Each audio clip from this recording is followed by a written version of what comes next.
Bonjour à tous. Dans cette vidéo, nous allons voir comment maximiser vos chances d'atteindre un objectif. Mais avant de vous expliquer cela, je vais vous apprendre comment foirer complètement un objectif. Je vais vous donner quelques petites astuces. Première astuce, si vous voulez rater un objectif, il faudra tout simplement être très vague dans la formulation de cet objectif. On l'entend partout autour de nous, c'est « Oh là là, j'aimerais perdre du poids rapidement ». Si on va un peu plus loin en décortiquant cette phrase-là, je voudrais perdre du poids. Déjà, on peut noter l'utilisation du « voudrais » comme quelque chose de lointain, c'est presque inatteignable dans la formulation. Du poids, alors on ne sait pas exactement combien c'est, on ne sait pas si c'est 500 grammes ou plutôt 20 kg, voilà. Et le plus rapidement possible, évidemment, tant qu'à faire. Le plus rapidement possible, pareil, on ne sait pas quand est-ce que c'est le 1er janvier, est-ce que c'est le 12 juillet, on ne sait pas. Et maintenant, je vais vous donner une astuce pour atteindre vos objectifs, pour maximiser vos chances, en tout cas, de les atteindre. Et ce modèle, il s'appelle le modèle SMART. SMART, en anglais, pour ceux qui parlent un petit peu anglais, ça veut dire brillant, intelligent. Voilà, donc en fait c'est un acronyme qui va utiliser chaque lettre S, M, A, R, T pour vous faire un petit rappel de utiliser chaque lettre pour définir vos objectifs. C'est un modèle qui a été inventé, je crois, dans les années 1900-1954 et qui est utilisé en marketing, en management, en développement personnel, en coaching, donc qui est très utile, qui a fait ses preuves. Alors évidemment, pour les puristes ou pour celles qui veulent aller encore un peu plus loin, on verra que c'est pas la panacée, quoi. Première lettre, on commence tout de suite, le S.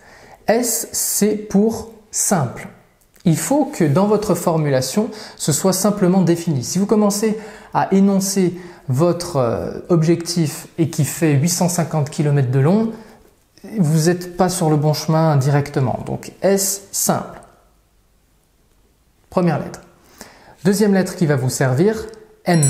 M pour mesurable. Mesurable, ça veut dire quoi? Qu'on cherche à quantifier quelque chose. Si on désire changer, par exemple, au niveau du poids, on va quantifier ce poids-là. Au lieu de « j'aimerais perdre du poids », on va dire « j'aimerais perdre 5 kg » ou « je désire perdre 5 kg ». M pour mesurable. On passe à la troisième lettre maintenant, le A. Le A ici, je vais le donner avec le mot ambitieux. Il y a plusieurs variantes et en plus c'est traduit de l'anglais, mais on va cibler sur A pour ambitieux. Pourquoi ambitieux? Parce que quand vous voulez atteindre quelque chose dans votre vie, il faut que cette chose-là vous anime émotionnellement, qu'elle vous porte vers l'avant, qu'elle vous attire. Sinon, vous n'allez pas vous bouger. Si votre objectif, par exemple, je ne sais pas, vous gagnez 1500 € par mois et vous vous dites « Oh, j'aimerais bien gagner 1502 € par mois », c'est très peu probable que ça vous crée l'impulsion pour aller chercher les 2 € de plus par mois. Alors que si vous passez par exemple de 1500 € à 2000 € par mois, c'est beaucoup plus ambitieux pour vous et là, ça va vous donner de l'énergie, du fuel pour pouvoir avancer. Donc troisième lettre, A, ambitieux. On passe à la quatrième lettre, R, pour réaliste, realistic en anglais.